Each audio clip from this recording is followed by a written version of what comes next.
Okay, everybody, how's it going? Let me know when you can hear me well, both in the live chat and the on screen here on YouTube, and then, of course, in the Discord as well. That way I know I'm not being lied to by you goblins on YouTube. Just kidding, mostly. All right, let's see. Make sure this is all adjusted. Wait for you guys to tell me the sound isn't off or something insane. I did warn you guys in the live chat that I needed 4 minutes to pour more coffee. Class of 2014. This is my brother's coffee cup from high school, apparently. I graduated before that. Anyways, all right. It looks like the sound is working fine. Welcome to the end of August loose ends. For those who don't know, this is where I do a live chat.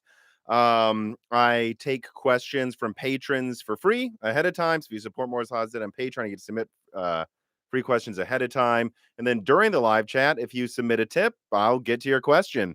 Otherwise, I just get to whoever I want to. But of course, you stand out a lot more if you provide a tip, and it, of course, helps fund the channel. Me, Dan, Reese's chemotherapy, my dog, and fund this whole operation.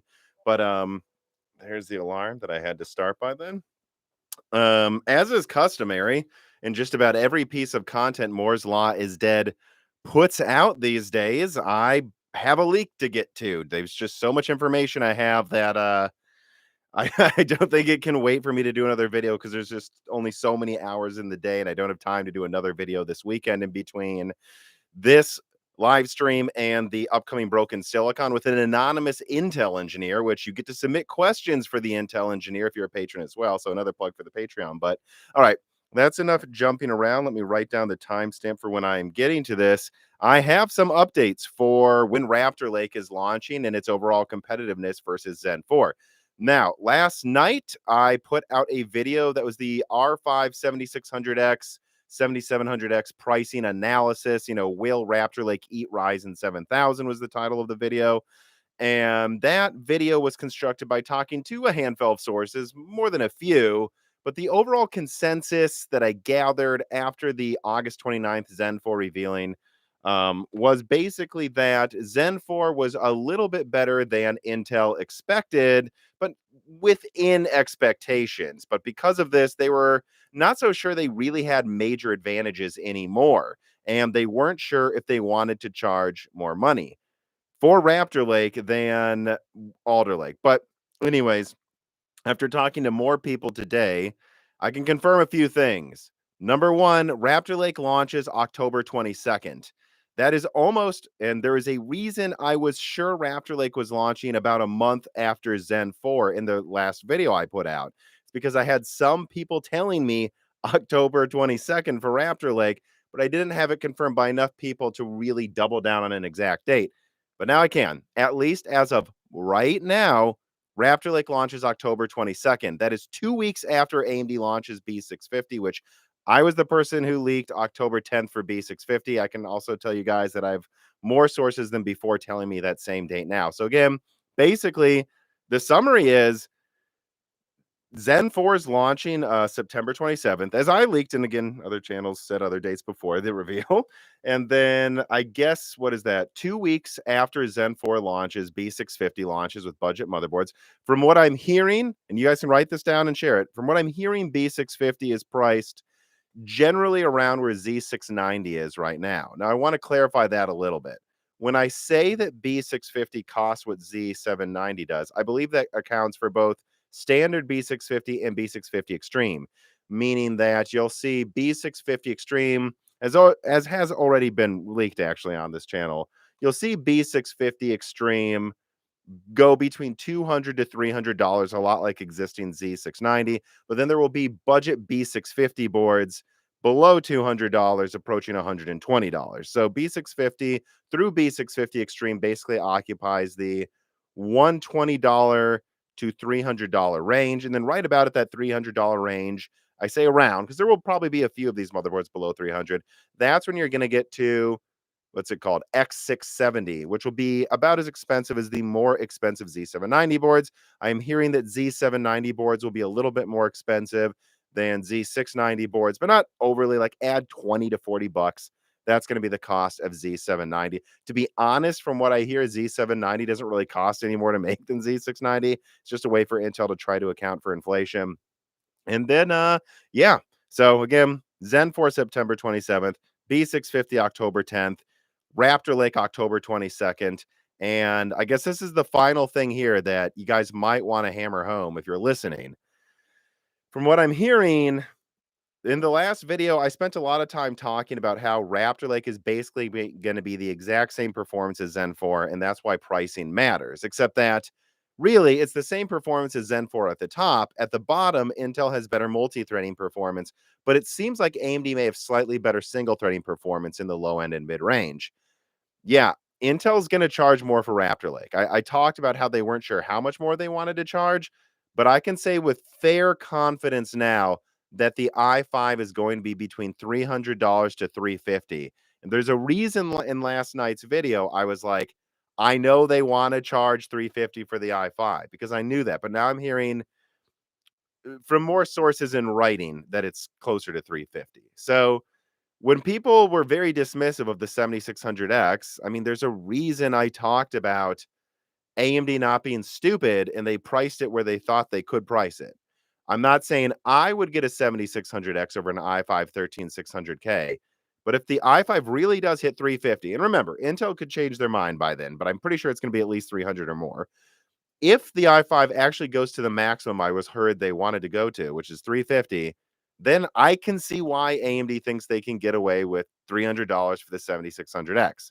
The 7600X brings you better than the 5800X multi-threading performance, which is, better than 5800X 3D multi-threading.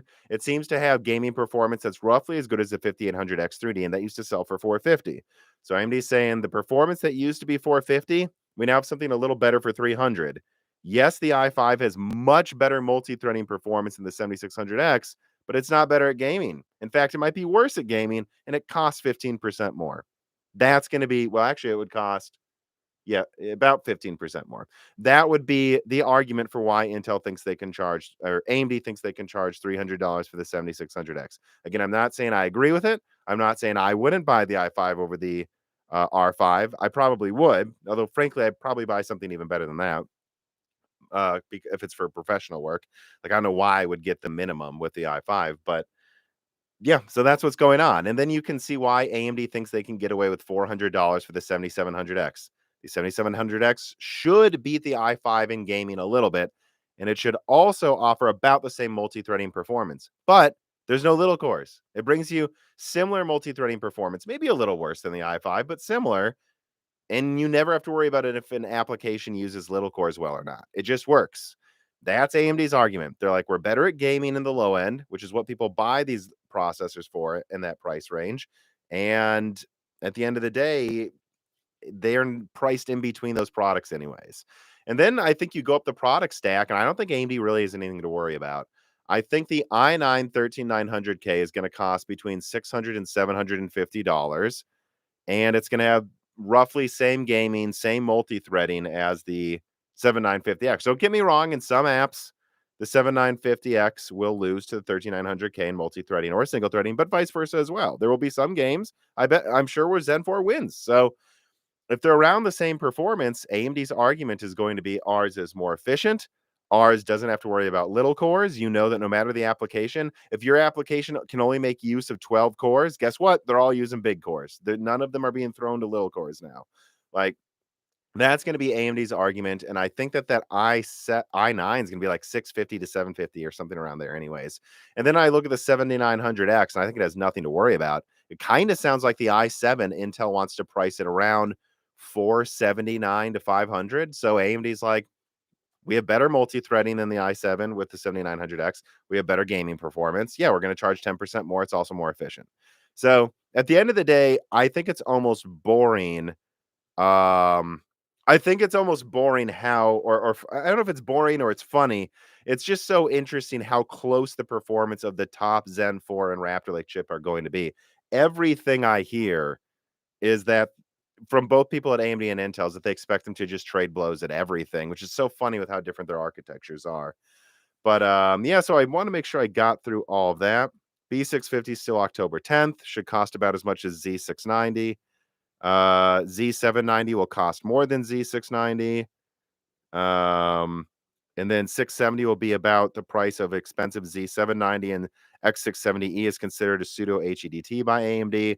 And then Raptor Lake launches October 22nd, and they do plan to increase prices at the same amount they are with Xeon, like 10 to 20%. If you ask me, that means they're probably going to charge 300 to 350 for the i5, probably 450 to 500 something for the i7, and then over 600, maybe up to, they wanted to do 750 for the i9, but I'm guessing they're not going to anymore. And so yeah, that's the leak I wanted to put through at the beginning of this video. So let me just write that down. And then also let me not forget this, as has been customary in every loose ends for the past, I don't know, half of a year. This live stream is sponsored by Micro Center. Look at the links in the description. Clicking the links in the description really helps me. It helps Micro Center know that my fans support people who, support me with sponsorships. So if you click on those links, it will really help the channel, and you can get $25 off any AMD and Intel processor. Not kidding. If you go to a Micro Center using the coupon and the links that I have in the description, you just get $25 off processors that are already cheaper than everywhere else at Micro Center. And in fact, if you submit your build to Micro Center Showcase, so you take a picture of your build and give it to them, they'll give you another $25 off as well. So please check out those links in the description. Micro Center has been a great sponsor. Moore's Law is dead. They show their support for us. It'd be great if you showed their support for them if you need to. And again, this is where I also say this. I've said this the last live stream. I'll say it again this time. I think waiting for Zen 4 and Raptor Lake is a good idea if you're a mid-range or higher gamer or creator. But if you're doing a budget build right now, go to Micro Center and build now. I don't think now's a bad time. I think getting a 6-core i5 for under $200 and then getting $25 off like a $160 Alder Lake i5 and then $25 off again if you submit your build to their showcase. I don't think pricing in that price range is going to get any better moving forward. Honestly, I really don't. So build now if you're doing a budget build, and use Micro Center because they support Moore's Law is dead. All right. Got through the ads. Let's start getting to some of the questions here. I saw there were already some tipped questions, so I want to make sure I don't miss those. Let me see. Bark from a cat person. Cats are okay, J. Rita. Thank you for the tip. Michael Grubbs writes in and he says, starting to build, all I have left to buy is mono, I don't know what that means, or processors. What should I be looking at to decide which path to start and upgrade with for the next few years? Well, again, if you're doing an extreme budget build, I think now is a fine time to build. You can get Alder Lake i5s for below $200. You can find some Zen 3 processors for really cheap as well. Those support DDR4. You can maybe carry over DDR4 you've been using with Skylake. I don't think now's a bad time to build, but that's what you do. I mostly recommend Alder Lake. Since Alder Lake's come out, I've mostly recommended Alder Lake because I do think it's generally better for the price, and for it kind of gets you almost next gen performance early.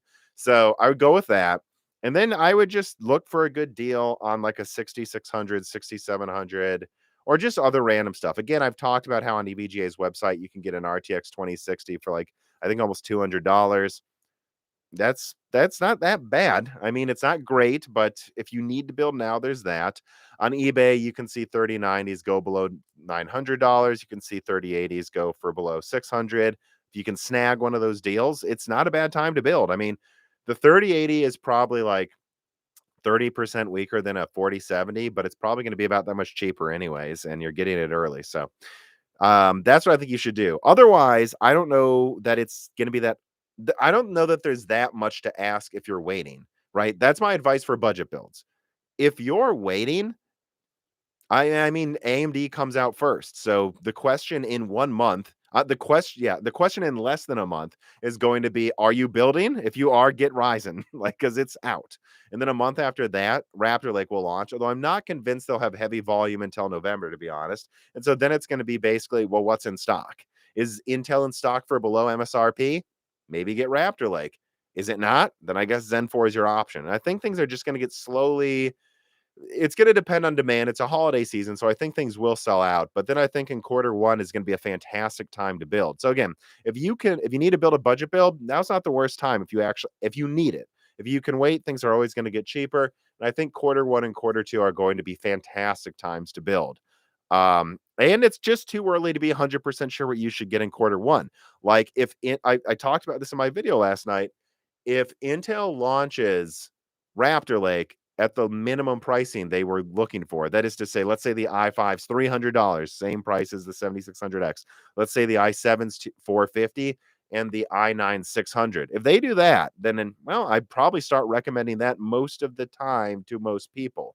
But if they go for maximum pricing, the longevity of AM5, I just would say go for that. So it's too early to say. But again, budget builds now. Generally, I'm expecting to recommend Zen 4, but Raptor Lake's competitive, so I think you'd be a little premature to be so sure one of them's going to crush the other, and I might end up recommending Raptor Lake. QR writes in with an insanely huge tip. Thank you. He says, any word on whispers on Apple Silicon, Apple Compute Platform, X Server 2?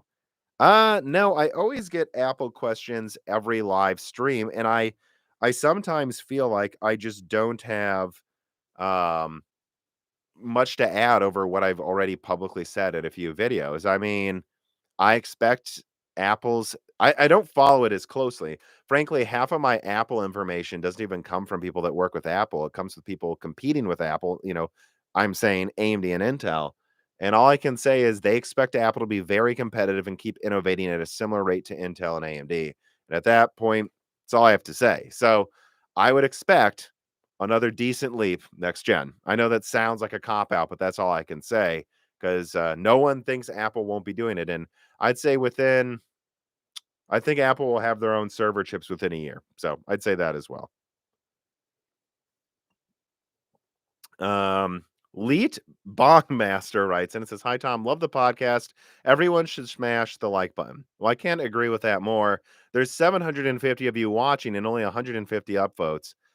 Hopefully we can get to at least 750 upvotes as more people join the live stream. Don't forget to hit the like button. That really does help a lot. Brendan O'Connell asked about an Intel backdoor. I would say Intel doesn't want a backdoor in their processors. And the fact that you have so many people working at Intel would suggest that they won't easily have one because someone would leak that. Intel can't keep. Here's what people need to understand about conspiracy theories. The more people you have as part of a conspiracy, the more it doesn't make sense if you think it was secret, right? Intel's a company of 120,000 people. So how are you keeping that secret, dude? They can't even they couldn't keep Meteor Lake secret. I leaked it 2 years ago. No, there's not some secret backdoor. Bobby0081 writes in and he says, any news on new RAM kits for the Z790? I'm wondering if there will be 64 gigabyte DDR5 kits that go up to 6600 megahertz. Any news on ATX? Well, I have to admit, guys, I still use a DDR4 system with not a lot of planning to upgrade anytime soon. And so I really pay attention to DDR5 pricing. So it's not like it's on the top of my head. So I don't even know like where, or I should say, I don't DDR5 pricing and memory speed. So it's not like really something I'm privy to quickly. But let me see what our options are here on Newegg very quickly. So if I pull up DDR5, let's just say, I don't know, total capacity. Let's say oh, I see what you're saying. I don't see a 64 gigabyte kit that's that fast. I see your point, Bobby. I do see 32 gigabyte kits that are 6200 megahertz. Yeah, I mean, I would expect that to become more standard, honestly, by the end of the year. I can't say that I've specifically asked anyone about what memory speeds and capacities will be available in a few months. I just literally haven't asked, and no one I think has even thought to tell me. But what I would say is there's a reason there hasn't been DDR5 was very new. Intel hasn't even launched Sapphire Rapids yet. Alder Lake is the DDR5 platform, basically, outside of some other things like Rembrandt's out now that supports DDR5. But for the most part, and when it comes to high-end DDR5 platforms, Alder Lake's it. And so I think you're going to see an explosion of DDR5 options by the end of this year, because now it's not just Rembrandt, it's not just Alder Lake and Alder Lake laptops. It's now also going to be high-end AMD, and also they'll be preparing to support Genoa, Genoa X, Threadripper, Fishhawk Falls. So they know that whatever they're launching this holiday season will be bought up most likely by even more high-end systems in Q2 when Threadripper and such launch. So I don't know. I would say you're gonna have a lot of options soon, but I haven't specifically paid attention to them really. Let's see. Travis puts in a tip. Thank you. Anything? Let's see. Oh, okay. So here we have this question. Definitely not. Scott writes in, I'm sure you've mentioned it somewhere, but I'm emerging from intergenerational hardware hibernation. And this is a one heck of a time to stop hibernating, let me tell you. And I'm wondering why the Zen 4 and Zen 4 Vcache releases are so close. Is this unusual or just me? Well, let me add a timestamp here. Let's start talking about Zen 4 just versus Raptor Lake in general. Okay. So let me answer your question first before I get to some of these Patreon questions that are on subject. Definitely not Scott. Why is the Zen 4 and Vcache releases so close? Well, because they can be, and because Intel's best isn't Comet Lake anymore. I mean, if you think about it, AMD had Zen 2 and just kind of started taking the consumer market, and then Intel launched Comet Lake and no one really cared.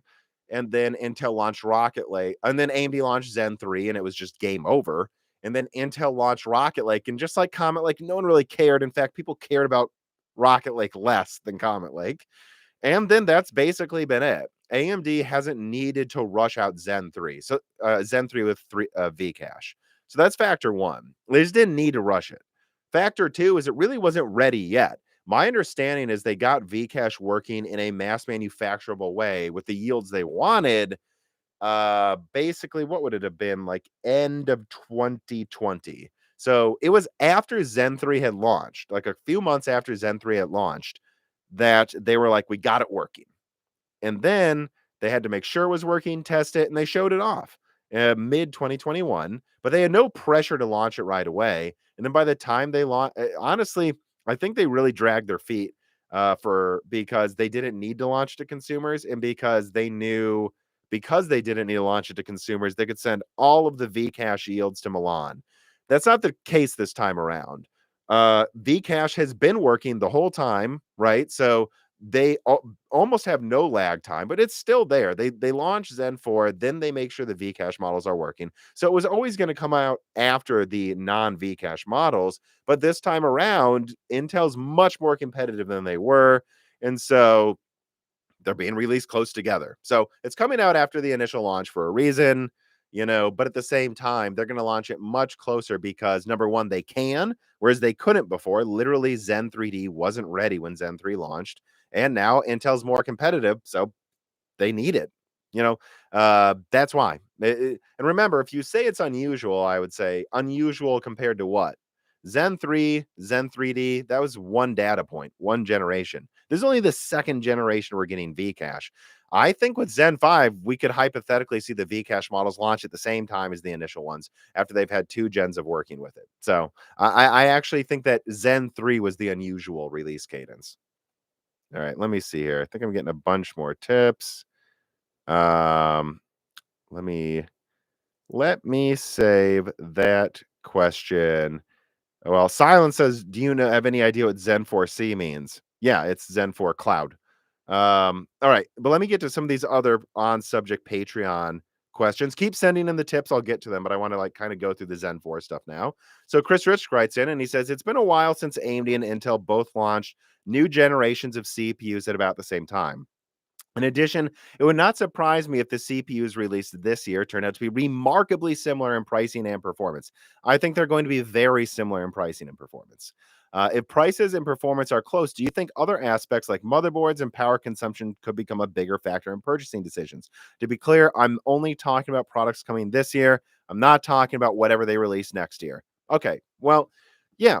So I think that's why, and I talked about this in the beginning of the live stream, why AMD's pricing things the way they are. It's because they know they can. They've proven themselves. We're coming off a AM4 platform that's been supported for 5 years straight. AMD's earned that goodwill. They know when people look at AM5, they're like, yeah, it's a $400 X670 Extreme motherboard, but it has technology that's not in Z790. You'll get PCIe Gen 5 support. You'll get hopefully more stable DDR5 support. I've actually had problems with, I, I've heard behind the scenes that there really are a decent amount of problems getting some motherboards to support higher memory speeds with Alder Lake. They're like, this is a platform built to last, and it will last because it lasted before. And so if you look at that, and then you look at Intel and AMD, and you're like, $300 7600X, $350 i5, 7600X wins gaming, i5 wins multi-threading. I think AMD knows that the tiebreaker is going to be the platform's better and it will last longer. And I think that's why they're pricing things the way they will. I will say this, though, and this was a thing that I meant to say in the video I put out last night that I kind of regret not bringing up. I'm confident AMD could afford to drop prices by $50 across the board. If they wanted to, the 7600X could be $250. The 7700X could be $350, $500 for the 7900X, $650 for the 7950X. If AMD wanted to, they could. But they're launching a month first. They have a better platform that's ready. And in fact, from what I hear, AMD is going to have high volume at launch. Intel may not get good volume in Raptor Lake until well into November. So if you're AMD, you're going, well, we got at least a month here where we're just going to be able to sell stuff and you won't be able to buy Intel. We'll price it where it should be, but nothing more because we have the better platform. And I think, Chris Rich, yes, this is something AMD knows, and that is reflected in their pricing. TMC Peyton writes in, he says, howdy, Tom. At Alder Lake launch, DDR5 was pointless, but now there seems to be noteworthy performance gaps in certain scenarios, such as one Hardware Unboxed showed with Spider-Man on PC testing. Do we know how Raptor Lake will fare with DDR4? As a 12700K plus DDR4 owner, how much performance might I lose with a 13900K in DDR4? Well, that's something I actually talked about before Alder Lake came out. My general advice was, before we saw third-party reviews, if you're getting an i9 and maybe an i7, get DDR5. If you're getting an i5 or lower, get DDR4. Because I do think it would be a factor if you were going to upgrade. But again, something I also do remember saying in 2020 as well, right? Because that was 2020. It was 2021? 2021 when Alder Lake came out. Sorry, I almost forgot. I also said there's always a performance bottleneck, right? Right. So you have an i7 12700K in DDR4 TMC. Will there be some bottlenecking in some games if you were to upgrade to a Raptor Lake i9 with DDR4? Yes, but there's always a bottleneck. Do you really need to upgrade yet? What are you using it for? Gaming? Is it really holding you back at all? One game, Spider-Man, isn't that already able to run at like 100 hertz or higher most of the time with your setup? Isn't that good enough? I don't know. Should you have gotten a DDR5 platform to avoid this? I don't know. What if it turns out only like one game a year has any issues? What if Spider-Man's a worst case scenario and you almost never see that again? You saved a lot of money. There's always a trade-off, guys. Like, you're never going to get something perfect. So, how much performance might you lose? Look at the Hardware Unboxed review. I think that's the maximum performance you're ever going to lose. I think that's a worst case scenario. And did you save at least that much money? Probably. I would guess you did. Emmett Wilson writes in, hi, Tom. First time writing in for me. Just a quick question relating to B650. You've talked about B650 potentially releasing sometime in mid-October, I believe. Yes, I did. And as a small form factor fan, I'm wondering if you have any insights into the potential ITX form factor releases, something better than the atrocious looking X670E ITX boards that Asus revealed recently. So I haven't paid a ton of attention outside of my initial leaks, but I go rewatch my, I think it was in my Zen 4 IPC update video. I opened with like 8 minutes on, AM5 motherboard pricing and segmentation. Rewatch that. I have nothing to add. And If you'll remember in that leak, I said AMD's motherboard's going below $130. Guys, I wasn't allowed to say the exact price. Now AMD says 125 and higher. There you go. Sometimes when I say below or above something, it's because the source told me not to say the exact number. Now you know that I had the information AMD revealed then. What I will say, Emmett, is this. If you're going for premium ITX, I've heard B650 Extreme is what most people are putting most of their effort into. And in fact, I'm not sure why you would get an X670 Extreme ITX board, because at that point, you're basically paying extra for extra M.2 slots that they almost can't even fit on an ITX board. Look, guys, if you want a workstation system, you're going to need at least micro ATX to fit all the I/O. B650 Extreme, that's where you go for premium ITX, and that'll still fit. I saw some boards that I think still fit like 5 M.2s, and like 3 of them were 5.0. I know that would still split your PCIe slots a little bit from the graphics, but that's what I would recommend. If you're going for premium ITX, look for the B650 Extreme boards that come out in October, if you can wait that long, because they'll be better priced. They'll probably be better tailored to what you're looking for. Emmett Wilson writes in and he says, "Hi, Tom. I'm very interested in Raphael X above 8 cores. Do you have any news on the 7950 X3D or 7900 X3D?" Yeah, quarter one. I'm not sure about the 7900 X3D though. I'm not AMD obviously can do it, but if I was AMD, I would just do 7950 X3D and 7800 X3D. I would try to give the best yields to the 7800 X3D so that it can hopefully hit 5.8 gigahertz. So it's clocked faster than the 7700X, then give it Vcache for another 20 to 30% performance boost. I'd price it only $50 less than the 12 core if I was AMD, because frankly, yes, I know the 12 core has 50% more cores. Well, that 7800 X3D probably has 30 to 40% higher gaming performance. So it's like, which one do you want? 12 cores or maximum single threading? That's what I would do. And then I would have an $800 7950 X3D. 7900 X3D, I guess there's kind of room in the product stack for it, but I don't see why AMD would do it. Like, why? I don't see the point. If you're willing to buy a 7900 X3D, so what is it going to cost? Like 650 at least? You'll pay 800. I think you will. I'm just guessing. I mean, what is that adding? $150 total to your system cost? That's already going to be $2,000. If I'm AMD, but I'm not making a 7900 X3D, but they definitely could if they choose to. So I guess we'll see. Um, Let me see here. All right, so I got through those questions. So let me make sure I get through some more of these tip questions so I do not miss them. And let me cross out all the stuff I've gotten to so far. Okay, let me move on to this question here. Let's get to the RDNA 3 stuff, shall we? Let's pivot to this. Here's the timestamp. All right, Michael Grubbs gives me a tip. Thank you. He says, any RDNA 3 news? I bought a 6800 for 550 for my AMD or Intel build to get me through. I don't really have I don't think you guys need any new RDNA 3 information, do you? Don't you know everything? I mean, a year ago, I leaked it was going to roughly double performance, bring at least 50% higher efficiency. Now, AMD's literally publicly confirmed the efficiency stuff I said is correct.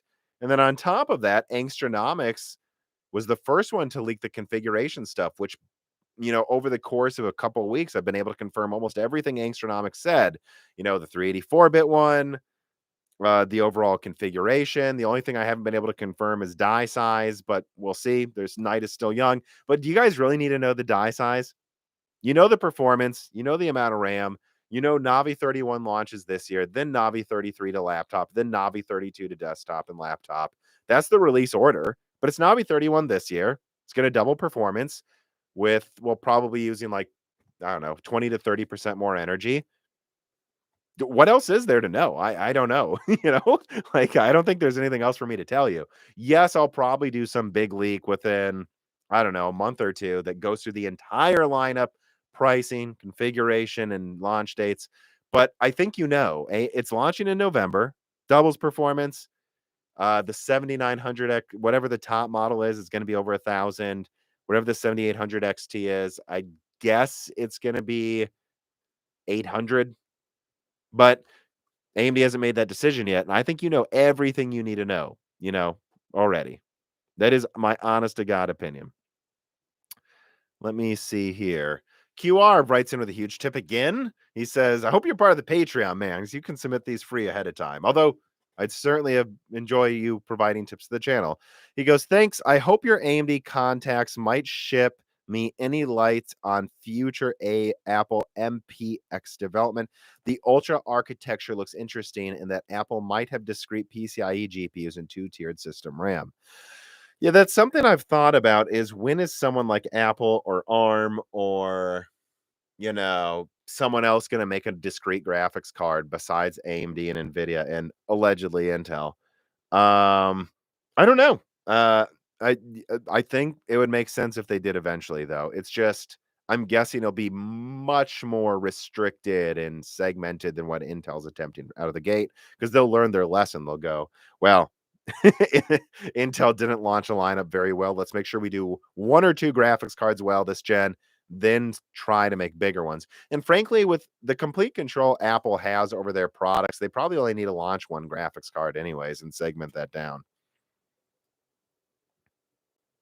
All right, let me make sure I'm not missing any questions here. Captain Colonel writes in, oh, the Colonel. Thank you for the chicken. And he says, hi, Tom. Love your content. Always donate on loose ends, but going to switch to Patreon soon to show more love. Keep up the good content. Well, I will. I will try. Keenan Campbell writes in, he says, any ideas on the future of AMD's hardware encoding for live streaming? It's honestly, guys, I really don't pay attention to the encoding stuff. I I cover like 5 or 6 companies. I try to cover core counts, IPC, accelerators, new features they're adding. I know that would include hardware encoding, but it's not at the top of the list of things for me to ask about or look into. So I've heard RDNA 3 has much better encoding. That's all I can really say, and I do apologize for giving you such a half-assed answer, but I have heard that, and that's what I know. Bobby0008 writes in and he says, the reason I asked about Intel Z790 is it's supposed to be DDR5 5600 JEDEC and 6600 megahertz in XMP. There's just not a ton out there. 5600 sounds right to me. I think that's correct, but I think Zen 4 is probably going to more easily clock higher with DDR5 once it matures. Again, new platforms, BIOS updates, better RAM support over time. Once the dust settles, by early next year, I think Zen 4 is going to have faster RAM support than Raptor Lake. Let me see here. Someone just said the light change scared them. Well, I apologize. Let's see. Ciro writes in. Thank you for the tip. Hey, Tom. Thanks for the great content once again. Is there any new updates for Navi 31? No. It's going to be really efficient. If you rewatch this, you'll get all the spiels. Let me see. I think I had a couple of reader mail questions for RDNA 3 from the patrons. Let me get to those. Kinahoon25 writes in and he says, hey, Tom, with Navi 31 having a 384-bit bus, I will assume the 7900 XT is going to have 24 gigabytes of VRAM. I mean, yeah, I think that's a pretty safe assumption. Sorry. Yeah. I'm a content creator and I need a lot of VRAM to do animated shows I make for YouTube. I would look at a 4090, but the TDP just scares me off. Do you think AMD will take putting more professional drivers on their gaming cards this gen to attract more prosumers like me? Or do you think they're just going to be focused on making the best gaming cards? There's going to be a very big push for prosumer cards this time around, Kinahoon. So I think you can take to the bank they're going to have a 48 gigabyte professional RDNA 3 model. I just don't know when it's coming out, or at least I don't remember off the top of my head. If you remember with RDNA 2, AMD launched their gaming cards first. The drivers were pretty good at first for gaming, but they were pretty bad for professional work. I remember my initial 6800 XT review. Half of my professional apps couldn't even use the graphics card for rendering, but the gaming was ultra smooth compared to RDNA 1's launch.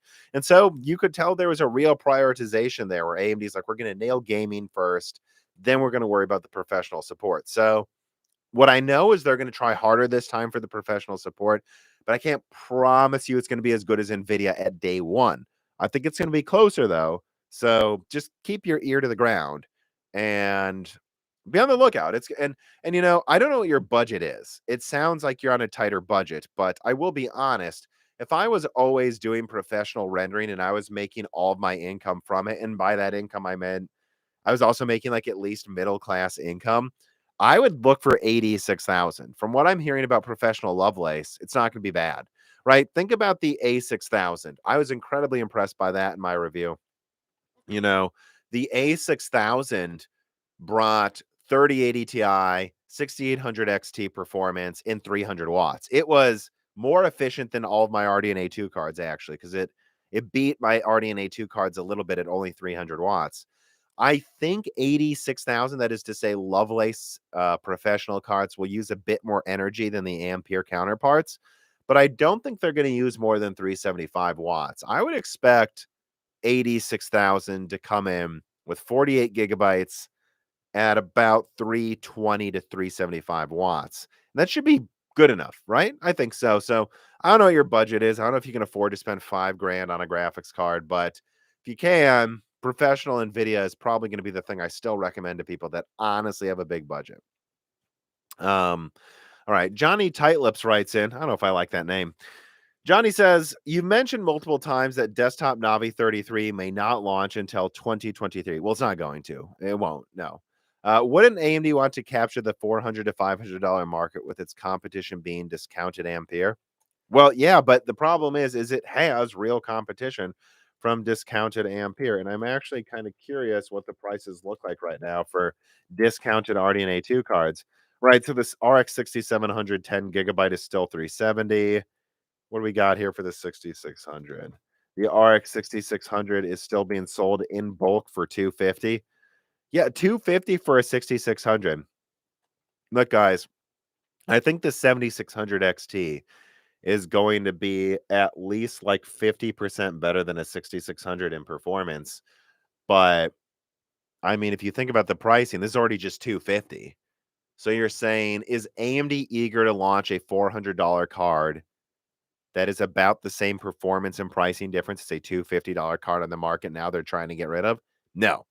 That's why they're holding it, Johnny. Johnny Tightlips. That name is disturbing, in my opinion. Let me scroll up here. Okay, so let me get to some more of these tipped questions after I went through the RDNA 3 ones. Let's see what we got here. All right, let me switch this here. I'm a little surprised there were no Patreon questions about Lovelace, to be honest. I expected you guys to have more questions on that, but it seems you do not. Let me see here. All right. Mexi Man and Cheese writes in and he says, hey, Tom, with all the concerns about the power consumption of next gen graphics cards, are any AIBs going to add undervolting switches or buttons the same way they used to do with overclocking switches and buttons? Oh, no, I don't think so. I think Nvidia, and to a lesser extent, AMD is moving towards higher power consumption graphics cards because you guys voted with your wallets. Maybe not literally you, whoever you are, watching this and going, I didn't want more power consumption. But most of the people I'm pointing at apparently did because you voted with your wallets. So, or at the very least, the way you voted suggested that's what you want. And at least that's what AIBs are under the impression of. And I mean, it makes sense, right? Like, if you can't afford to power or cool a 450 watt 4090, well, then Nvidia's like, well, whatever. We pushed the 4080 so hard, it brings like, I don't even remember off the top of my head anymore. It brings like 30 to 50% higher power consumption. I mean, performance than the 30. Well, then certainly the 38, but probably than the 3090 or 3090 Ti. So, we're making the 4080 perform 10-20% better than it would have if we were using 300 watts. So buy that. And then if you can't power that, Nvidia's like, well, then get a 300 watt 3070 or something, or 4070, I should say, because that brings you better than 3090 Ti. And if you're complaining about power consumption, uses 150 watts less, than the 3090 Ti. Just get a 4070. That's what we want you to buy.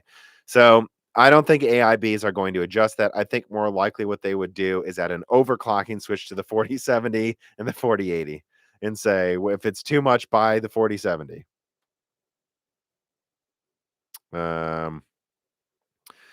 Original Ross writes in and he says, "Evening, Tom. Staying up late to catch you live this month. Even though long-term Patreon, the leaks and analysis have been excellent in all areas. Massive thanks to you and the Moore's Law is Dead team."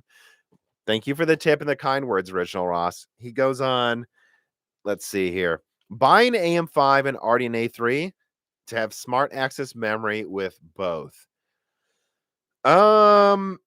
No, I don't think so. Not right away, at least. I'll be honest. Zen 4 with Vcache might tempt me a little bit, but if I'm being honest, I have a 3950X with 1866 FCLK clocks, 3733 megahertz DDR4, with one-to-one timings with the FCLK.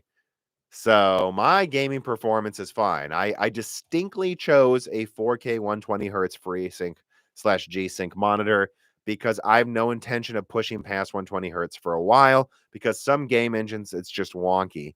And so I'm just going to maintain 100 to 120 hertz and 4K and I'm happy. And there's no game I have where this CPU can't do it. There's some games like Age of Empires 4 where if I have a bunch of mods running with higher population, the frame rate can drop, but I've noticed it still drops on my Intel system and some friends' systems as well, just because it's a mod, so it's poorly optimized. So, and plus, Age of Empires 4 is a real-time strategy game and never really affects the gameplay. So, games like Battlefield 2042 and stuff, I actually run frame rates way higher than some of my friends because I have the extra cores and it uses them. My 3950X isn't holding anything back, so I'm not really rushed to get that. With graphics cards, it's a bit different though. Like with RDNA 3 and Lovelace, it's just going to be, hey, I got a 3090 for $800. If I can get a 3080 for below 800 and sell the 3090 for about the same price, I'll do it. I sold my Radeon 7 for more than I got the 3070 for. If I can get a graphics card and sell my old one for more money, I'll do it.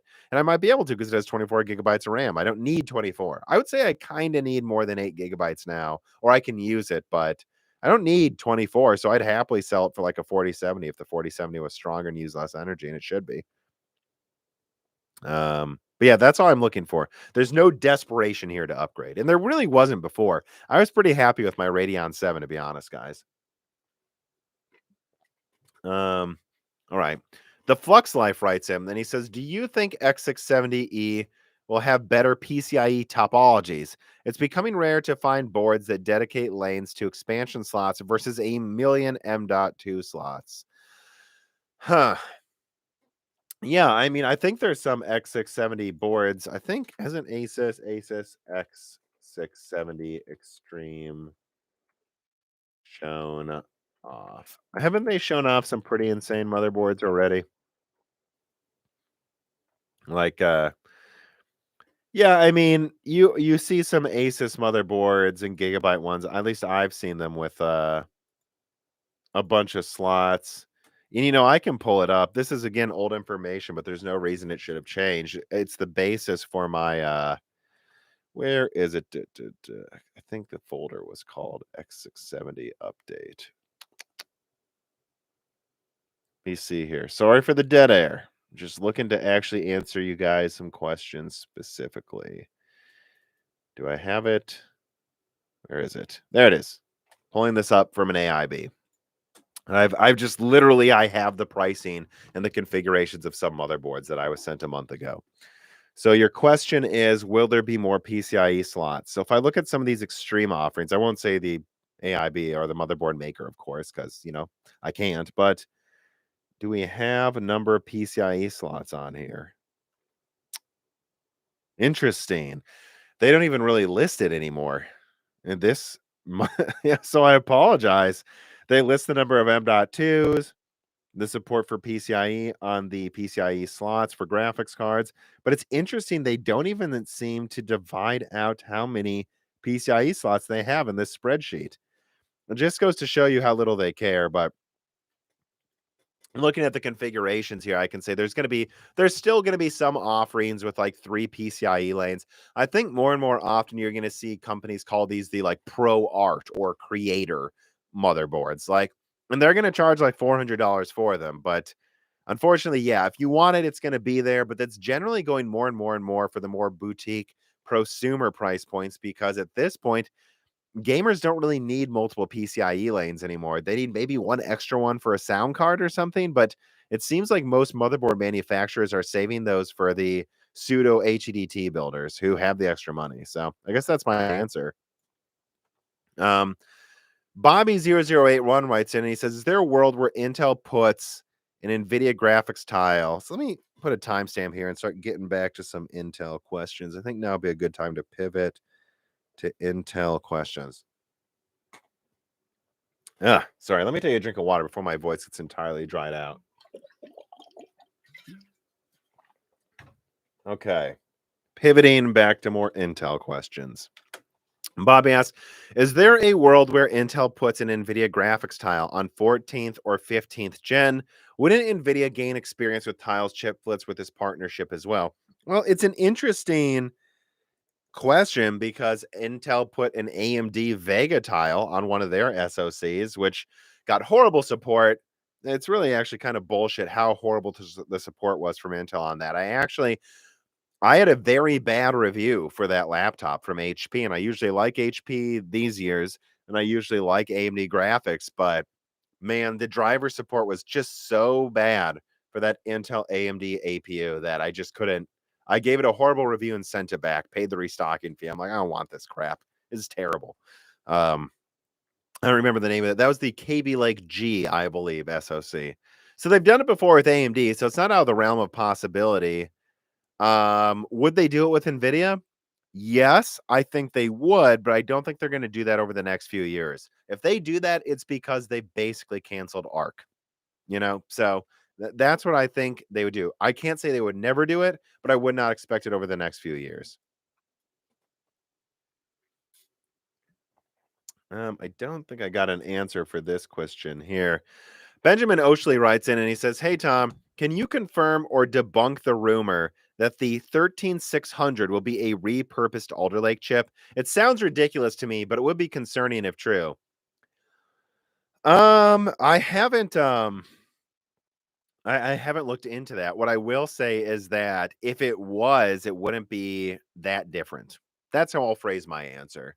At the end of the day, my understanding is the i5 non-K 13th gen chips are 6 big cores, 4 little cores, and that they're still keeping it 4 cores, 8 threads for the i3s. So with better binning, I don't see why they couldn't just repurpose previous chips. It would surprise me if it was literally just a rebrand. Like I would expect them to do a couple tweaks and retape it out as a updated revision of silicon with a little bit higher clock speeds, a few tweaks here and there. I would doubt it's literally just repurposed. But at the end of the day, it doesn't make a difference because it's going to be like within 5% of that anyways, man. i5 non-K with Raptor Lake or slash 13th gen is 6 little big cores, 4 little cores. i3 still 4 big cores with 8 threads. So it doesn't make a difference. That's honestly my answer. And I think if you look at some leaked benchmarks and what I've said this before too, the IPC increase on Raptor Lake, it'll be there for some use cases, but there's going to be some use cases where there's zero. Think of the Raptor Lake IPC increase like Tiger Lake. In some things, it's big. In some things, there's a regression because of the extra cache. So it'll be rare that there's a regression. It'll overall be an IPC increase. But don't look at Raptor Lake as some massive IPC increase. It's going to bring 8 to 15% higher single threading, and it's going to vary on the use. There's going to be some things where it's not that impressive. There's going to be some things where the extra cache and the slightly higher clock speeds really help. That's what Raptor Lake is. More cache, Golden Cove. So for lower end products, I don't see why using Golden Cove literally again would be an issue. Now, let me scroll down here. Kirzad Khan City writes in, let me see here. Would an i5 12th gen, so Alder Lake, with a with an RTX 4080 card be plenty for high refresh VR gaming? Yeah. Alder Lake has high refresh, is very capable of high refresh rates. And the 4080 is going to be better than a 3090 Ti. So yeah, you'll be gaming in VR very easily with that. Now, can I promise you'll be able to do like 4K per eye? I don't know, with one of those insane headsets, but let's see. Let me get to some of these other Intel questions here. Alertus writes in, he says, "Hi, Tom. After listening to the Die Shrink with Carbon Cry, which you guys access to if you support us on Patreon, he says, where you've discussed Intel's future architectures like Meteor Lake, Arrow Lake, Lunar Lake, Nova Lake, and etc., you clearly pointed out that those architectures should be thought of as platforms." Let me put a timestamp for this one here. Intel platforms. You clearly pointed out those architectures will be platforms. Meteor Lake might come out, and let's say a year after its release, the next-gen CPU tile will be ready. And then while Battle Mage 1 is in Abyss, maybe Intel could plug the new CPU tile and release the same overall package, but just with enhanced CPU cores. Basically, they'll have a cafeteria system where a customer could mix and match different IP blocks to balance exactly the product they need. It reminded me of one of your old videos about chiplets when Zen 2 was around the corner, where you speculated that AMD's end goal was some sort of hamburger type cafeteria system where they mix and max chiplets for specific customers. It is. I think that's Intel's goal as well. Could Intel beat AMD at their own game eventually, reaching their competitors' end goal faster than they do? Well, I don't know. See, the problem with what Intel shows off is it's never out yet. Meteor Lake launches at the end of next year. So if you say Intel's beating AMD to the hamburger chiplet system, if you will, when it comes out a year from now, guys, and who knows what AMD has by then. And I already know of like things like Zermatt and these other custom server chips like Sienna and stuff. By the time Meteor Lake's out, AMD will have Genoa X Bergamo, Sienna, possibly a Sienna X, Zermatt. What else? Like, they're gonna have like 6 different server chips alone without it even being custom for a customer. But if you think about it, they have enough combinations there where HP may say, "We like Zermatt." Dell might say, "We like Sienna." Those are the top, so they already have a lot of combinations. And then they're gonna have MI300, which can mix and match CPU and GPU chiplets, as far as I can tell. And that should come out end of next year, I think, or somewhere around there. Or maybe actually early next year. And there's a cafeteria platform as well. So if Meteor Lake was out now, and then by early next year, they were launching some Battle Mage tiles on the Meteor Lake platform for specific customers, I would say, yeah, Intel beat AMD at their own game. But all we've seen, Alertus, all we've seen up until now is that Intel can show off a pretty PowerPoint before AMD launches something, but they can't launch a product before AMD launches something. And until Meteor Lake's out, and until there's multiple variants of Meteor, like the HP edition, the Dell edition, until those are actually fucking launched, all we have is Intel as a leading PowerPoint company, because they haven't beat AMD at their own game until they've launched those products. All right, that's my answer to that. Could they beat them? Maybe, but they have to beat them with real products, not PowerPoint releases. Let me see here. Sharper Robin writes in and says, "I have a friend trying to justify a 5900X because she occasionally streams. How many cores do you need to stream, or what tasks justify each tier of CPU?" If she occasionally streams, I would recommend an i5 Alder Lake system right now. Because that's going to get you better gaming performance in the 5900X almost always. And it has the 4 cores you need to stream, the 4 little cores. Tell her to get an i5. It'll be cheaper and work better, in my opinion. The 5900X is something you get now for discount, which I think it's getting cheap, though. I will say that, right? Let me go to Amazon. I know how to spell R9 5900X. Right, because here's the kicker. The 5900X is selling for $380. But I think an i5 12600K is bargain pricing too. The 12600K is $270. So you're still saving like $100 to get the i5. I'd recommend the i5 overall. But if the 5900X became $300, sure, tell her to get that. But it all comes down to price performance and what you actually need. I think the i5 is what she actually needs. If she occasionally, and she uses the word occasionally, i5. Let me see here. Wargamer2199 writes in, hi Tom, any whispers of Blackwell slash RTX 5000 MCM or monolithic? Let me see here. What I would say, let me write down a timestamp for that. Blackwell and ARC. We'll just group all these graphics questions into one timestamp. Any whispers on Blackwell and RTX 5000? Well, I would recommend listening to the John Petty episode of Broken Silicon that was recently there, because he actually confirms a lot of things that I've been hearing as well separately, which is really cool when someone does that, because then you know that, well, there we go. We have someone who is an industry veteran backing up some of the things I've said. So that gives you a lot of confidence. We're both kind of hearing Blackwell might be monolithic. Would I double down on it and like bet my life that it is yet? No. But so far, like if I smell down the hallway, I smell monolithic again right now. My taste buds, my smell, my taste buds, my nose could be deceiving me, but I'm smelling monolithic again, guys. That's what I'm smelling in Jensen cooking in the kitchen right now. But it's just what I'm smelling. I'm not 100% sure. And I think that's going to have a hard time competing with RDNA 4 if it is. We'll have to see, though. Let's not count our chickens before they're hatched and pulled out of the oven as a cake by Jensen Wang, if you will. Someone says, check the Discord. It's overflowing with questions. I will. I got to get away. I got to get through these questions first. All right. We're through the tipped questions. So let me go through some art questions here from patrons who submitted them ahead of time. Luke Mines writes in and he says, hey, Tom, I just wanted to know your thoughts on the ASRock A380 being on Newegg at $140 for a couple of weeks now. Do you plan on buying one? Not really, guys. I'm kind of bored by Arc already. Like, can I be honest? Mentally, I was expecting Alchemist to be out by the end of quarter two and the coverage to be done by the end of quarter three. We're almost to the end of quarter three, and I can't believe we're still talking about it. There's just like a malaise that comes over me when I hear Alchemist now. I'm so bored of talking about it. This launch is so drawn out. I don't give a shit anymore.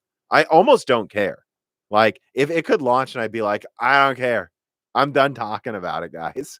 Like, when those reviews finally come out at the end of this month, which is when I think they will, I will be so done with talking about it. I cannot tell you how happy I will be. But if I look at the A380 on Newegg, it's $140 and it's on back order. I think someone may eventually send a 380 to me anyways for me to test. I have no intention of keeping this graphics card. I kind of wanted to keep it as my backup card because it'll be good at rendering, and it's supposed to be good at encoding and rendering, but its stability means I don't really want it anymore because I just don't trust its performance. It's unreliable. And like, let's say a war happened over Taiwan and we couldn't buy new graphics cards for a year.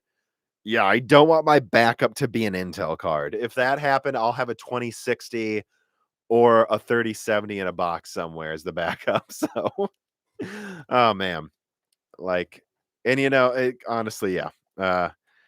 KJM015 writes in and he says, how severely is the ARC graphics department hurting Intel's overall financial standing? If Intel does go ahead and axe the entire AXG department, well, I don't think they will. And I've said I don't think they will axe the whole department. Will that be enough to save the company from a prolonged recession? I think you're putting the cart before the horse. If Intel axes ARC development, which from what I'm hearing, they're unlikely to completely kill everything. I think they're going to see. I'm saving this for a leak. I have some Battle Mage information. I think we're going to see something come out with Battle Mage. I just wouldn't be sure it's as exciting as you guys were hoping it was. I think Intel's going to launch something at this point. I think. I'm not 100% sure. But if they were to cancel Battle Mage and Celestial and just launch like Arctic Sound, or I guess now they're called Flex products or whatever the hell, like, I think It's because they had to. Don't put the cart before the horse. If Intel cancels Axe's AXG, it's because they had to. I don't think it saves them. I think they just had to. Yeah, they don't want to unless they have to. That's really my answer to that type of a question. All right, let me see here. I just have a couple tipped questions that seem to be regarding these types of questions. Let me see. I think we had another ARC one here. All right, let's see. We had one on Nvidia here. Todd Peterson writes, and he says, will I be able to buy an RTX 4080 in October? Will availability for Lovelace be decent or a nightmare like Ampere? I'll put a timestamp down for this. Lovelace availability. I mean, guys, honestly, I don't think you need me to leak something to be able to guess some of this. There's a pattern. Nvidia launches the 3090 and the 3080, and you basically can't buy it until when? I'm waiting for y'all to yell it. Say it for me.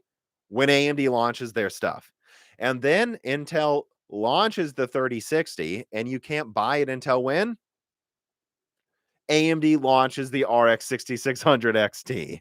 And then Intel launches a 3050, and you practically can't buy it that easily right now, except for an insane price, because they don't feel like they need to. And I think Nvidia, I don't have an update yet. Everything I've heard is 4090 is October, like maybe late October, though. I don't think you're going to see good availability for the 4090 and the 4080. Let me put 4080 here in the timestamp, since that was one of the things in the title. I don't think you're going to see good 4080 availability until AMD launches Navi 31. And like, it'll be like 1 week before, like, let's say November 15th is when RDNA 3 launches. Then I think like November 7th is going to be when the 4080 is actually easily in stock, something like that. Because that's just what Nvidia does. They launch, they build up hype, they build up demand, and then they try to nuke their competitors' launches. And AMD does it a little bit too. So it's just good business from Nvidia's perspective. I do not expect the availability to be as bad as Ampere, though. You have to understand, and this is a reminder for you all here. Nvidia wanted to launch in, I think, August or September. I know some people said July. I never really bought into those rumors super hard. I think they could have done a paper launch in July if they needed to, but they didn't need to. Nvidia wanted to launch probably August or September. And if you look it up, DigiTimes has reported on this. Nvidia asked TSMC to cut orders to push back the launch so they could keep selling Ampere a little longer. What TSMC told Nvidia is, we're not cutting any orders. You place the orders, you signed a contract. Too bad. But what TSMC agreed to do was hold some of the orders. So what does that tell you? Nvidia was intending to sell graphics cards now, but they're not. They're holding back their launch 1 to 3 months, depending on how you look at it. So what does that mean? Well, there's going to be 1 to 3 month extra supply of cards at launch, probably. So, while I can't promise you day one availability will be good, I can say I'm sure availability should be good by the time RDNA 3 launches. So by November, which is what most contacts tell me, that November is when Lovelace will really have good availability. And because they've been building up stock ahead of time, but holding it back to sell off Ampere, I think you're going to have way better availability with Lovelace than Ampere. So that's my assessment on the situation. And thank you for giving me a chance to answer that question. Let me see here. Buddha Smith writes in, do you know if any 75-watt GPUs will be coming out? I think eventually you'll see that like late next year, but no, I don't think anytime soon. I think AMD just launched their 6400 and that's it, baby. I think eventually Nvidia will probably have like an 80, 107, and 108 or something. I forgot. Like, I'd have to pull up my lineup again. Let me look. Where is it? Lovelace March Lake. So what did I say? 80, 107. So with smaller than, I think 80, 107 might fit that role with like an RTX 4050. But I don't see that launching until mid or late next year. So I think in terms of 75-watt cards, what's on the market's basically all you're getting for at least half a year and possibly an entire year. Let me write that down. That's a good one. 8106. All right, we are running out of time, actually. Unfortunately, here I have a engagement tonight with someone, so I'm gonna have to go in about 15 minutes. But you know, I'll try to get through everything that's on here now as I can. Let me move on to some other questions here, though. Foxstart writes in, he says, "Hey, Tom, have you ever looked at frame chasers? I think his excellent RAM timings performance could give your 3950X legs some legs, especially 1% lows." Oh, I've tightened the timings on my 3950X for years for the RAM. So no, I've been tightening RAM timings for a while. I wouldn't call myself an expert, but should I check his guide maybe if I have time to do more? Maybe. Right now, though, I've tightened the timings a little bit, and I'm just happy it's 100% stable, to be honest.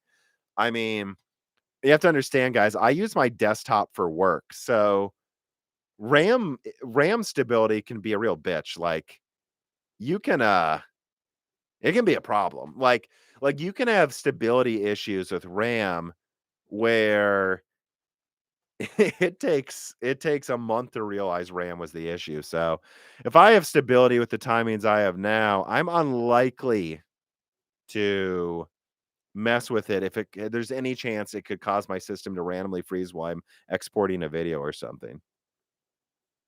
Um Suso, so let me add a new time stamp here. RAM timings. So Sue writes in, "Hi Tom, I believe I remember you talking about Zen 5 possibly being big little architecture months ago. Would you have any update on that?" Well, what I'll confirm about Zen 5 right now is I'm expecting at least a Zen 4-ish level, at least a Zen 2 single threading performance increase. So the standard 10 to like 30% you'd expect out of a new generation. I'm expecting more accelerators and at least a 50% increase in core count for consumer. For server, it sounds like doubling core counts. Like what's interesting is there are multiple designs for Zen 5 that use 4 nanometer, 3 nanometer, both. They have both types of chiplets. And it doesn't necessarily mean one of them is just like Zen 5C. So what's interesting to see AMD building out an architecture that may have a lineup that uses Zen 4 nanometer for some of the products and 3 nanometer for some of the other products. And what that might allow them to do is have higher core counts for some SKUs of 3 nanometer in efficiency and higher clock speeds on the 4 nanometer SKUs.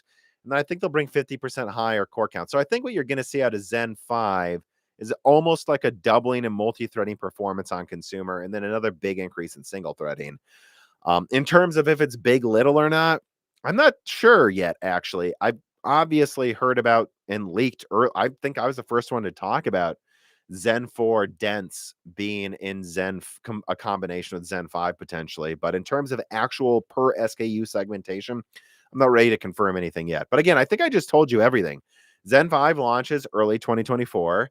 Zen 5 will bring it up to like doubling in multi-threading performance, unless there's a couple of surprises, which there are a couple of surprises I'm suspecting could happen. I just don't know if it's Zen 5 or Zen 6. Some of the things they're working on with multi-threading that some of you can probably guess what I'm hinting at. Yeah. So yeah, you're gonna get another big single threading increase, a huge multi-threading increase. I think it'll be comparable to Zen 2, and some new accelerators early 2024. And I think that's all you need to know. I don't think I need to tell big, little, whatever. I think I told you everything you need to know. Let me keep going down here. Da, da, da. Captain Colonel says, "Are a lot of your leaks from other YouTubers or people reaching out?" Neither. Um, my leaks don't come from other YouTubers. Like, if they did, why would they not leak it themselves? Doesn't make any sense to me. Those types of comments are always like, "What? Yeah, my leaks came from someone else. That's why you didn't leak it and I did." Okay. But no, it comes from people I know personally at this point. Like people I talk with. I talked with someone on the phone today. So that where do you think my October 22nd Raptor Lake thing came from? Someone I talked to on the phone. I talk to people at these companies on the phone. I video chat with them. I've met some of them in person.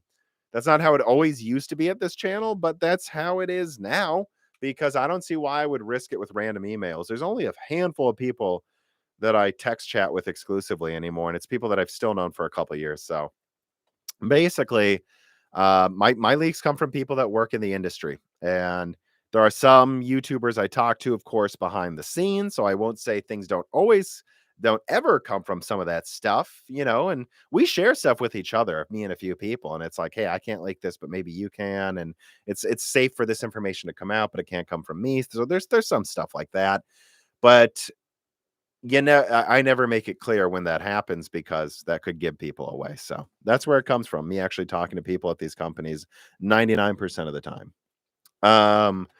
Steel Gray Rider writes in with a very generous tip and says, "Hi, Tom. I've been hearing constant talk of NVIDIA 3000 series discounts coming in around end of August, which, well, we're past August now. If there is one in the near future, yeah, I mean, there's been insane Ampere there has been. The 3090 Ti has been selling for like 1,200, and the 3090 is under $1,000, I think, now on Newegg or something, right?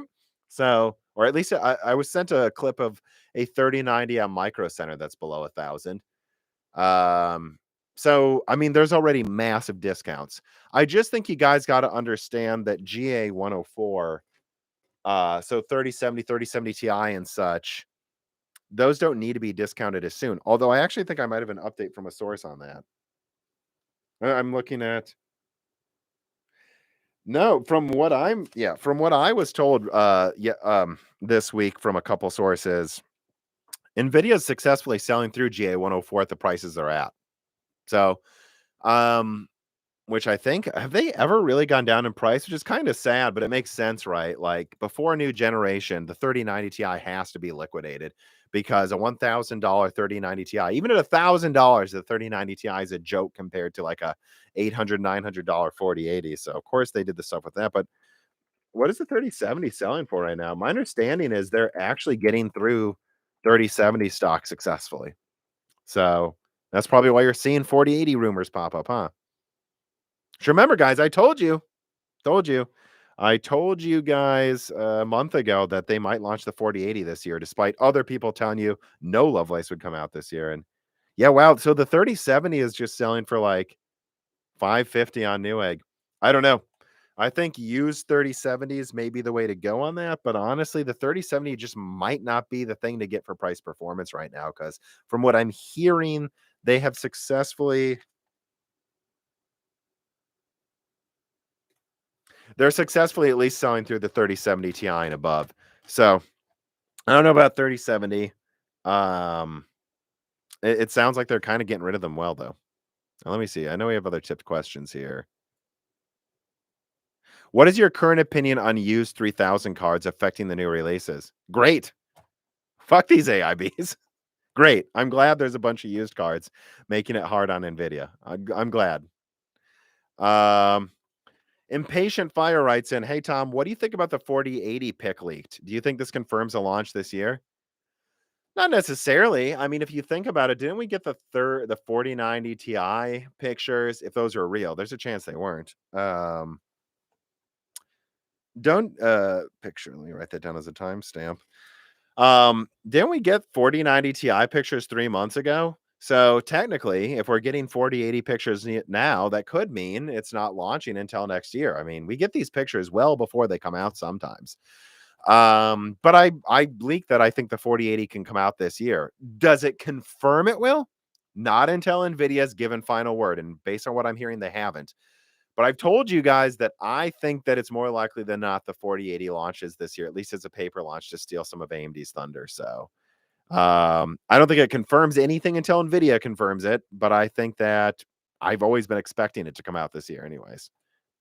Let me see here. Maverick VGC writes in, "Hey Tom, any news on the 5800 X3D's production after Zen 4 launches? Will AMD keep producing them or keep producing just standard Zen 3?" That's a good question. I'd actually like to add a timestamp for that. Will 5800 X3D continue? So AMD doesn't need to keep making 5800 X3Ds to be able to keep making them for another year. In other words, they need to make Zen 3D chiplets for Milan X customers, right? These chiplets are shared between Epic and Ryzen. So it doesn't matter, right?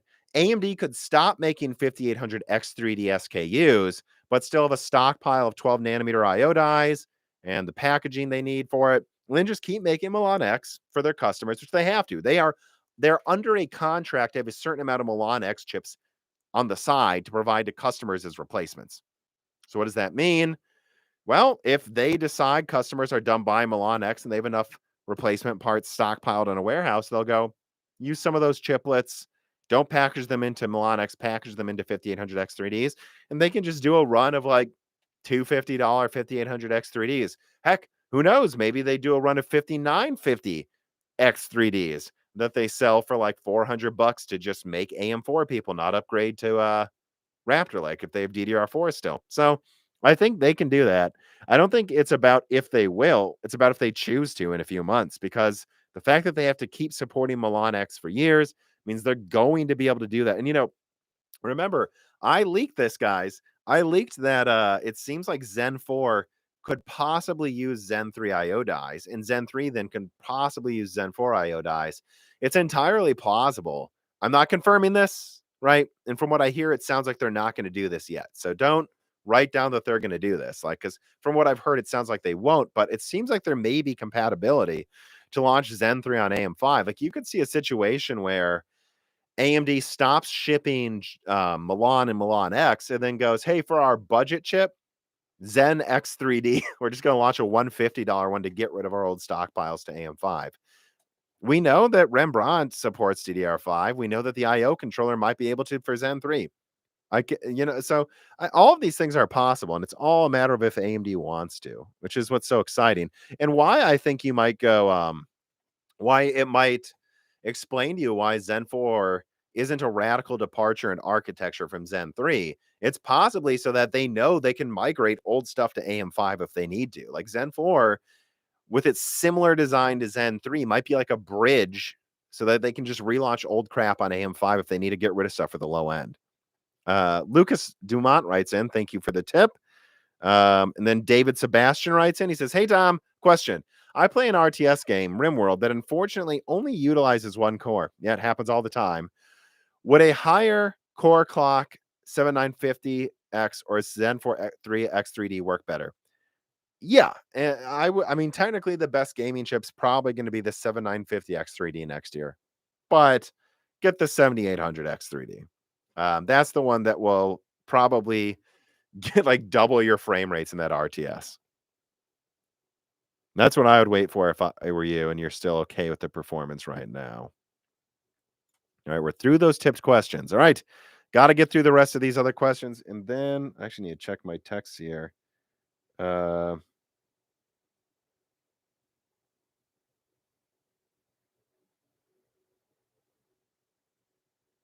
if it was merely okay, and by the way, I guess I'll add this in at the end here. A contact just got back to me saying that according to him, they're not rebranding Raptor Lake. So sorry to add this near the end of the stream, but sometimes people don't get back to you until later. Let me see.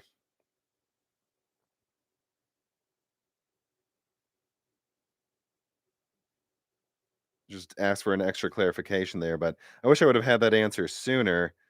But yeah, so I guess the rumors that Alder Lake is just being rebranded for Raptor Lake's low end sounds like it's untrue. And like I suspected, they're at least doing some changes to enhance it, even in the low end. So let me actually put a timestamp there. Is 13600 rebranded Alder Lake. So you can clip this and share this. I guess there's a leak. But Vieira says, did you miss my tip? I don't know. Did I? Make sure I didn't.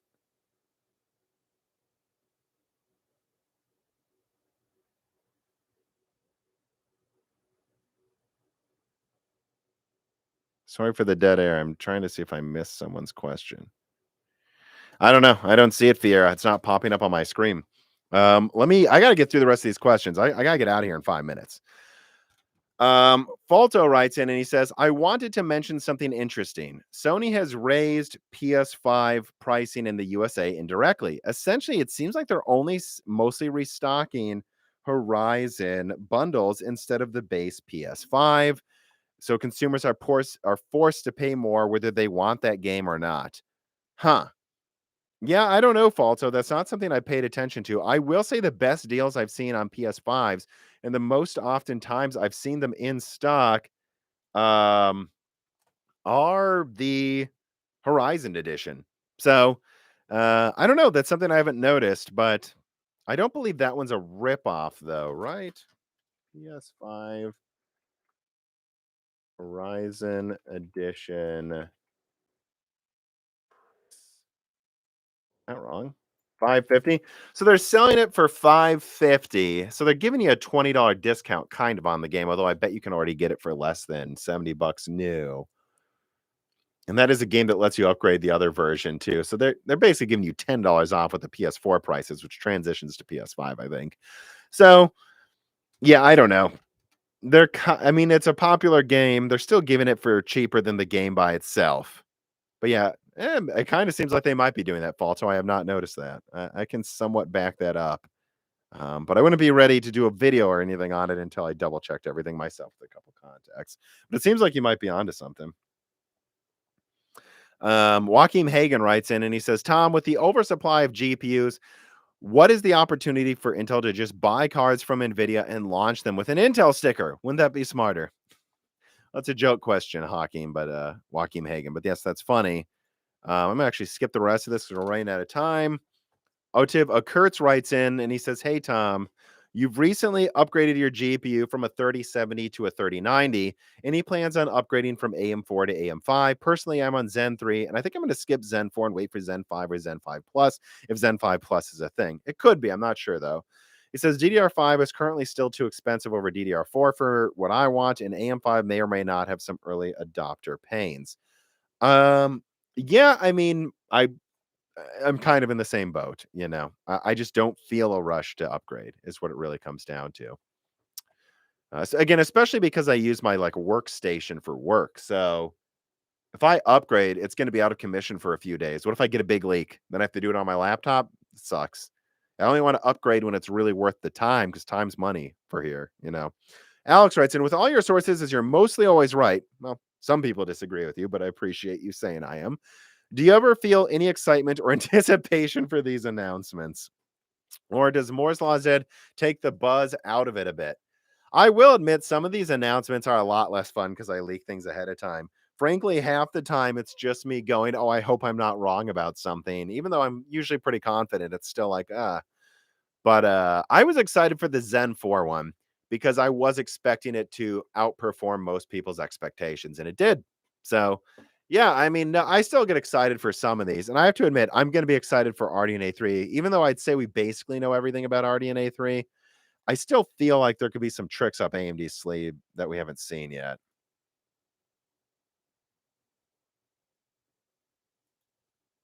Okay, let me see here. All right. So I don't see any other tipped questions. And I'll just double check the patrons on Discord. I guess you guys have answered 1,000 questions while I've been talking, and I apologize. Let's see. I don't really see the questions though quickly here in the Moore's Law Dead Discord. Last call, everybody. Last call. You have any questions? You have like 1 minute to ask them. I gotta go.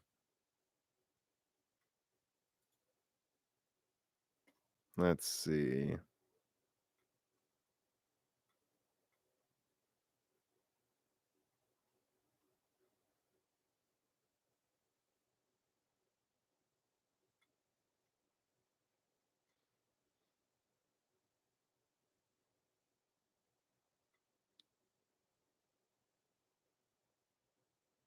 Precision says, "How does your hair look good?" Honestly, guys, I don't know. I just have thick hair. I appreciate the accomplishment. The I appreciate the compliment, though. What do I think will be the memory spec for Navi 32?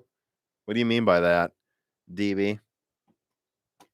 Um, Jenkins writes in, do you expect any new integrations between RDNA 3 and AM5? Huh, that's an interesting question. I'll write that down as the final question. AM5 plus RDNA 3 surprise. So when I say I'm expecting some surprises with like the RDNA 3 reveal, that's kind of what I'm talking about. Smart access memory, I think, may have leaked a little bit before they announced it before, and I'm sure we'll hear about whatever is coming next with this, but I'm expecting some surprises, possibly with FSR or some kind of smart access memory enhancement or something. So, do I expect new integrations between RDNA 3 and AM5? Yeah, kinda. Well, it will PCIe 5.0. So at a minimum, I think you're gonna see them hawk that pretty hard because at the end of the day, it is gonna like double performance. So I don't think it needs PCIe 5.0, but I bet AMD shows a couple games where they're like, it's a 5 to 10% boost and with smart access memory 2.0, which is only possible on AM5. That's what they'll say, and that's what I would guess. Let's see here. Yeah, so I expect some surprises in that. I don't know why my brain just stopped working for a second there, but that's about it. John Rena writes in, what do you think about Threadripper 7000? I think it's going to wipe the floor with Intel and launch Q2 or Q3 next year.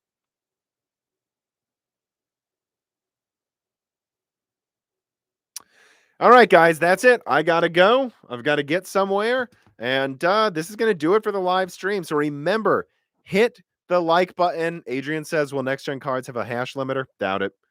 Well, Nvidia might a little bit, but who's to say? I kind of doubt it actually, though. But anyways, I want to thank you guys for watching. Make sure you hit the like button. Make sure you support the sponsor. These live streams are supported by Micro Center. Please go to the link in the description and click on those links.